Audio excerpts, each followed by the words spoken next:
of the Silverine Group.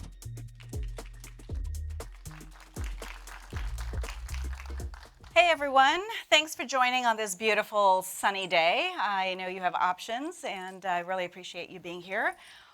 So we're going to chat about AI and being a leader in the world of AI and AI adoption. So, hello, our slide is not moving forward. Might be a user error.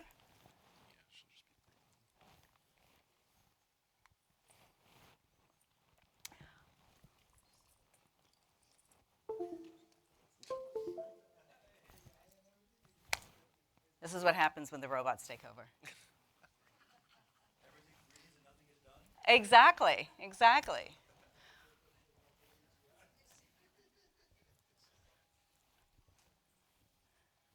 All right, there we go. Is it working? Let's see. All right, it is working. Okay, so robots have decided to come back to work. So I want you to pretend it's Monday morning and you walk into the office and you look at the Slack channel and you see this message that, hey team, I drafted the proposal, I've pulled the competitive data, and I built the slide deck. And you didn't have to do anything that weekend, right? Awesome.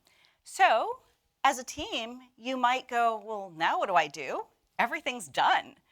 And that's sort of really what I want us to be thinking about, that AI is on the team, and they are on the team as team members. And so what we want to be thinking about as people on the team, as leaders, is how do we now show up differently? And how do we not take the easy button and the easy way out? So, okay, we're having problems with the slides advancing.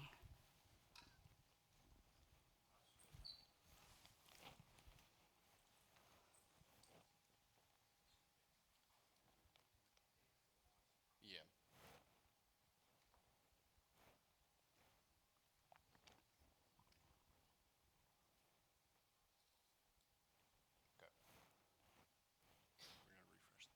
Okay, we're going to refresh the PowerPoint.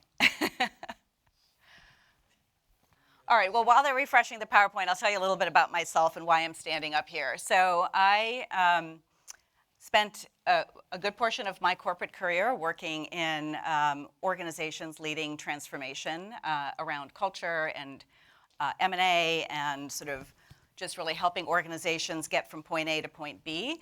And I landed what I thought was my pinnacle role, or what I thought I wanted my pinnacle role to be, which was being the Chief People Officer. And about a year and a half into it, I was like, yeah, this really sucks, and I don't want to do this anymore. And, sorry? Just going. All right. Are we working again? Okay. All right, so I then decided to start a business on helping organizations lead change and transformation, and then AI comes on the scene, and I'm like, well, I'm going to get disrupted, or I will try to disrupt, and so I pivoted, and we are now working in the world of AI from a human perspective. So don't ask me any tech questions, okay? All right, so back to Monday morning, the team's on, they're like, whoa, hey, our AI friend did everything, now what do we do, right? And that's sort of what I really want us to start thinking about as agentic AI is on the scene, it's here, and it's gonna keep exploding onto the scene. And so it's not just a tool, right? If we think about AI as our team member, as our colleague, we interact with it, we chat with it, we collaborate with it, we're going to get so much more out of it. And it's not just really the question of what it can do, it's really a question of what do we do now, right? What does that mean for us as people on the team? And how does our world change, our work change? How do we show up differently? How do we actually get to do the work that we really want to do? That's super exciting. And so I want you to think about that the problem really isn't the tech, right? There's always going to be implementations. There have been implementations throughout time. And what I see in the work that we do is that the execs are asking the questions they've always asked. what tools should we use, right? Because they're out on the golf course with their bros and they hear that they're using Copilot or they're using Watson or whatever it is that they're doing. They're like, yeah, I want that too. So they're asking about the tools. They're asking about, or they're thinking about, hey, run the model for me to see how much money we're going to save, right? Because it's always, let's squeeze every bottom dollar, every dollar out. They're asking about what's the ROI on the transformation. And those are all valid questions. I run a business. You got to make money, right? I don't think anyone's arguing about that. But the real questions that we need to ask now that we have this huge disruption with us is, what about trust? How do we build trust in organizations when machines could be making decisions? When you show up on that Monday morning and you get that beautiful report, you get the proposal, you get the analytics, how do you really trust that it's done what you think it should have done? That it would have done what a person would have done, right? How do you make sure that there's trust there? What happens to leadership when AI starts to give feedback? What if AI starts to tell you that you kind of suck as a leader? What if it tells you that your decision may not be the right decision? If any of you have been in the workplace and you try to sometimes tell your boss something they don't want to hear, that doesn't always go over so well, right? So we've got to rethink our leadership mindset. And are the teams ready to adapt? Are they willing to accept that new team member? Right? There have been many times where I've been in the workplace where we've gone through reorganizations, we've acquired a new company, and then all of a sudden, you've got this new set of folks that you have to work with. And you're kind of like, well, what were they doing that was so special that we weren't doing, right? And so you've got all these thoughts in your head as a team member, and now you've got it in the form of AI. And AI is moving really fast, right? We've heard all of that over the last couple of days. So problem isn't the tech, it's really on the leadership side. And AI arrives as a technical solution, but really it creates what the professors at Harvard, Marty Linsky and Ron Heifetz, call an adaptive leadership challenge. So an adaptive challenge is a time when we don't have the answers, right? And leaders have been programmed for decades to have the answers. But leaders don't have the answers. They shouldn't have the answers. None of us have the answers when it comes to adaptive problems. These problems are big challenges that require us to collaborate. They require us to think outside the box. They require us to listen to other people's voices that may not be known as experts, right? And so that is what an adaptive challenge is all about. And we've got to have leaders, and when I talk about leaders, I'm really talking about all of us, right? Whether you lead people, you lead programs, you lead yourself, we all have to think about this as really a huge mindset shift. And so let me tell you a quick story about an organization that probably many of you know about, Duolingo. They grabbed headlines earlier this year. And they grabbed headlines because they are a platform, an app that teaches you to learn different languages, right? They have a whole subscriber base, and when the company was formed, it was formed on the notion of, hey, language is all about nuance and people and dialect, and it's all about getting to know each other, right? And getting to know the culture and the customs. And so he goes about and hires up a bunch of contractors, hires up a bunch of employees, and uses them to train AI. Sounds like a good model, right? Like, hey, we'll train AI. AI is going to train anybody else who wants to learn a new language. Well, he then launches all of this, fires everybody, or mostly everybody, and says, hey, we're an AI-first company. Well, guess what? He broke the trust, right? He broke the trust. He broke the value proposition. Employees were kind of upset. Customers were even more upset. They were like, well, that's not what we signed up for. We signed up for human interaction. So everything blew up, and he had to backtrack because he had the right technical solution, but he hadn't really thought about it in an adaptive challenge way. And so this leadership challenge is not about the code. We're going to get the code mostly right, right? There's a lot of technologists around there. But the brilliance and the adaptive problem is going to be in leadership. And it's in this situation with Duolingo, there wasn't clarity on roles. There wasn't clarity, there wasn't trust that was built with employees, with customers, with shareholders. And it was essentially a broken value proposition. So you can imagine sort of the millions of dollars and the retracing and the repivoting and the, oops, sorry, I didn't really mean that, bruh. And, here we are. So what we hear across industries, people always ask, where do you work? We're like, we work across industries. It doesn't really matter because people are people. And what we hear is, am I going to lose my job? What happens if I mess up? I'm supposed to try all this new stuff, and I'm actually really scared because I'm not really sure I know what I'm doing. What if I lose credibility? What if I do something and then it makes me look like I have egg on my face? What if I disagree with the AI model? What do I do then, right? How do I actually manage through that?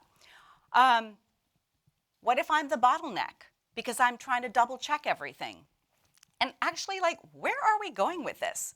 Why are we using it? What is it? What's the purpose? What's going to be different, right? So these types of questions are happening all across industries. And the worries are the same. And again, what we see repeatedly is that leaders are often trying to lead organizations and lead cultures that were built for last century, right? They're leading from a place of control where everything has to funnel through them, and they're not democratizing the decision making. They're leading from a place of hierarchy, so there's multiple levels, as opposed to sort of really flattening out that decision making. They might be leading from a place of perfectionism, that we've got to get it 105% right before it goes out. Or you can't make a mistake, right? And that ends up creating a whole bunch of fear in the organization. Imagine having to work in that kind of environment. And where we really want to be shifting our mindset, shifting our behaviors as leaders, as coworkers, as colleagues, is that we are absolutely needing to be in a place of agility.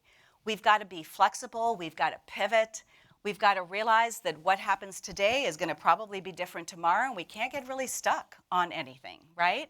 We've got to be constantly in a learning culture. We've got to know that when you learn, you're not going to get it right the first time right out the door, right? That's the whole point of learning. You make mistakes. If you don't make mistakes, I would say you're not actually learning. So you've got to learn. You've got to take risks. You screw up. You find a new path, right? You've got to be able to speak up. The culture needs to be able to support people to say, hey, you know what? I think I saw something go wrong. We need to be able to fix it before it magnifies. Because in the past, if we were shut down when maybe there was a problem and we raised our hand, now with the exponential speed that we're dealing with, a problem is just going to get magnified very, very quickly, right? So we've got to have that type of culture that allows us to take risks, allows us to be safe in our learning, allows us to speak up, and ultimately to be creative. That is what makes us innately human, right? Is our creativity and our ability to think outside the box, to work collaboratively with each other, to bring empathy into the mix. Machines can't do that. And if they can do it, they're just mimicking it. And ultimately, each of us have a particular DNA that we're bringing that makes us unique and make our ideas unique. And therefore, that creativity really cannot be duplicated. So our belief at my company, the Silvering Group, is that we need to keep humans in the middle. And we are absolutely going to be in a place where we have machines and humans that are working together. That is the reality. And so the faster we agree that that's the reality and the faster that we adopt it and figure out how to work together, the faster we'll be able to get there and really maximize the ROI of our business and the value add that we want to bring to our clients, to our customers, to our shareholders, et cetera. So back to sort of that adaptive challenge, right? It is all about redefining leadership. It is all about leaders really creating the conditions where the humans and the machines can thrive together. And that is really where I think we need to go as leaders and as organizations.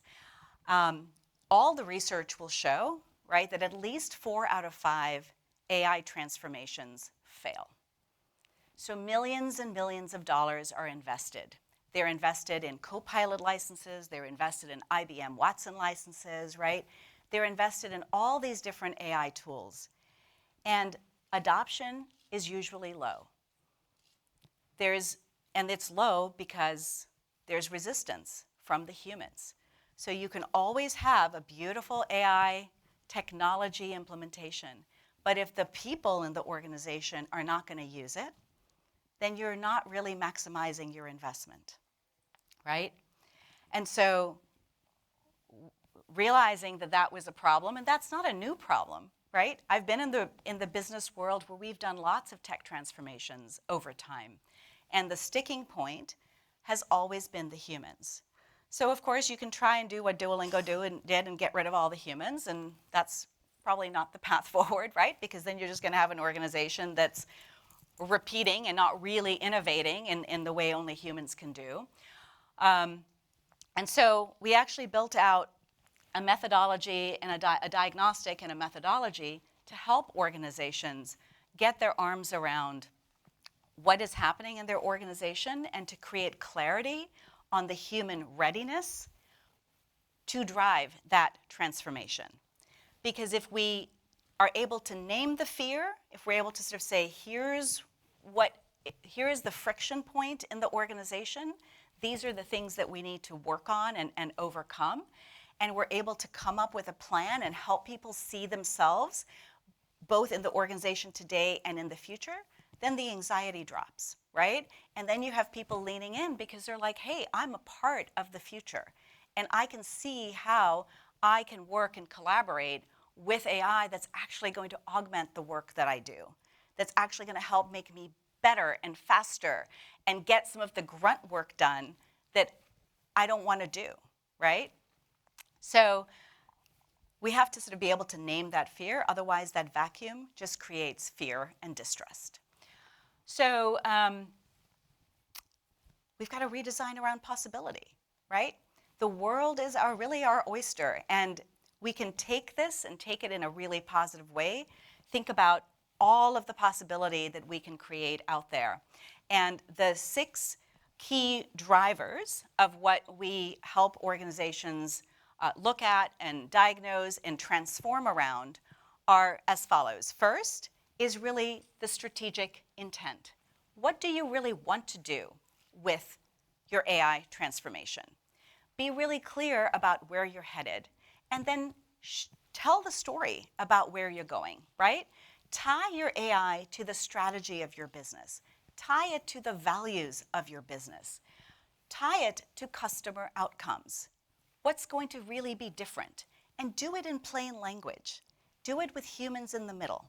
So when we get the strategic intent right, and we really think about what that shift is going to result in, that sets the stage then for the rest of the work, rather than willy-nilly just sort of, buying things off the shelf because someone else has it and you don't want to be left out.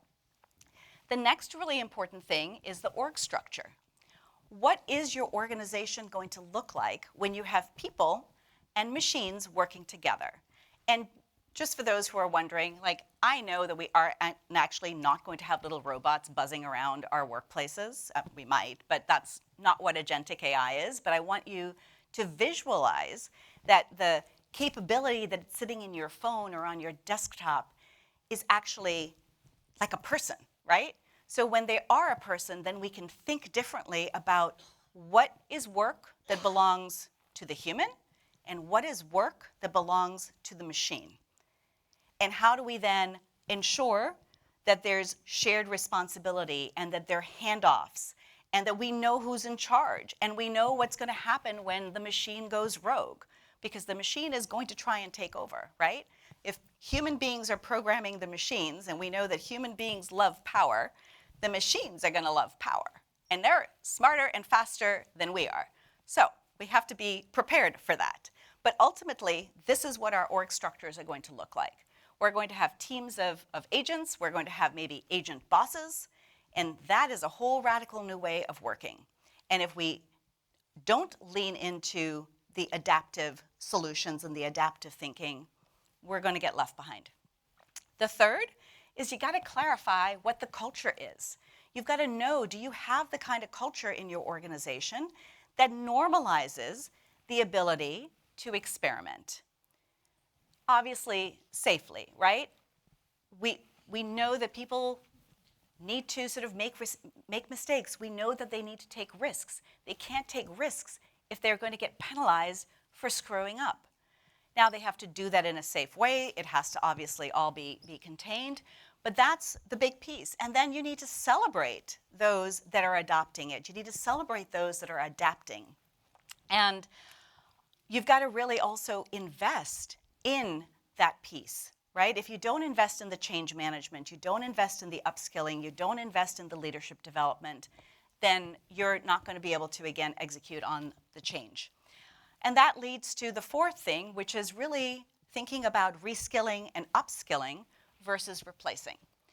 Creating that opportunity where there is a commitment to helping the individuals in the organization learn the new skills that they need to keep abreast, to participate in the process of how does now an AI implementation change my work as someone who sits in the purchasing department? Or how does it change it if I sit in HR and I've got a bunch of bots that are doing benefits or doing answering questions from employees, right?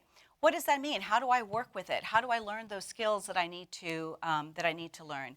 And how do I really build those bridges, right? Spending time in ensuring that the humans and the machines are able to work collaboratively. The fifth is around motivation and metrics. You've got to be really clear about what are you measuring? What does success look like, right? Is it adoption? Maybe it's adoption, right? Is it kind of the use cases that are being shared? Whatever those metrics are, you need to be clear, you need to publish them, and you need to celebrate those wins. And managers need to be ready to coach and give feedback. And finally, the sixth piece is around ethics and trust. And if you've attended any of the sessions, I know you've heard a lot about that as well, right? There's obviously opportunity for the government to create ethical boundaries and put constraints in place. And that is a slow-moving train that may or may not happen, right? But companies and individuals can actually also put constraints in place. If you sit on a board of directors, that is part of your job to ensure that there's appropriate governance around AI. We need to make sure that we have clear boundaries around what is ethical and what's not, right? How are we handling data? How are we handling privacy? How are we handling consent? People's videos are out there, right? How are we using that information that we have? We have a lot of information, powerful information at our fingertips, and we know that AI can work in very nefarious ways as well, right? So that governance, having internal policies to start, are super important. And don't think of ethics as a brake, right? It's really a steering wheel. It's the guardrails that says, this is the sandbox that we get to play in, and if you start to bump up against those edges, you've got to come back in. So if you're not in a people leadership role, you still have a role as a leader working side by side with agentic AI. And here's the opportunity for you to really think about it, again, as a person, right? Use sort of the voice interaction. Think about it as you're giving context to a colleague or a new team member, someone that just joined, maybe out of college or out of high school, right? So you're giving it context, you're giving it instructions, you're telling it what you want the outcome to be. And quite frankly, that actually takes a lot of work and time, because you've got to think about, what is it that I really want that I'm asking my colleague, my machine colleague, to do, right? Triangulate. Don't just abdicate. I was talking to my son the other night, and he's like, yeah, it's a good thing this wasn't around when I was in middle school, because I would have just been, hitting that easy button and getting it to do my homework. And I was like, well, hopefully your teachers would have known how to make you show your work, right? But it is very tempting to hit the easy button. Very tempting. I've been busted myself. I'll just dump something in, get it out, and I'm like, yeah, let me run with it. And then I'm like, oopsie, I should have double checked that, right? So we have to be able to critically think and double check the work that is coming out. Run red team sprints, right, on that node, and then define those handoffs and the handbacks. When does your teammate need to give something back to you? When do you hand it off to them? When does it go to a human? And so just sort of to wrap up in the next couple of minutes here, going back to that Monday morning Slack chat, right? The team members were going, well, now what do we do? Everything's done. Well, everything wasn't done. And what they needed to do was check the work, right? Check that beautiful proposal, check that beautiful slide deck, run a red team sprint. Make sure that the product is actually the kind of product that has the content and the details that you want to go out, and not just some pretty visual that looks really good. And finally, as we sort of wrap this talk up, your leadership moment is now. If we just think again of AI as a tool, as something to package and sell to our clients, or something to cut costs in our organization, or to streamline, you're going to miss the moment. Because the real lever, the real sort of force multiplier, is to really architect the kind of culture and organization that will allow you to have your people work with AI collaboratively and not against it. And that means having an organization, having a culture of trust to stamp out where there might be fear. And this gives us the opportunity to really lead the efforts, right? Not chase it. So with that, I thank you for your time. Thank you. I'd love to stay connected, so please don't hesitate to reach out, and I'll be around if anyone has any questions. The programming for Alamo Theater 3 has concluded.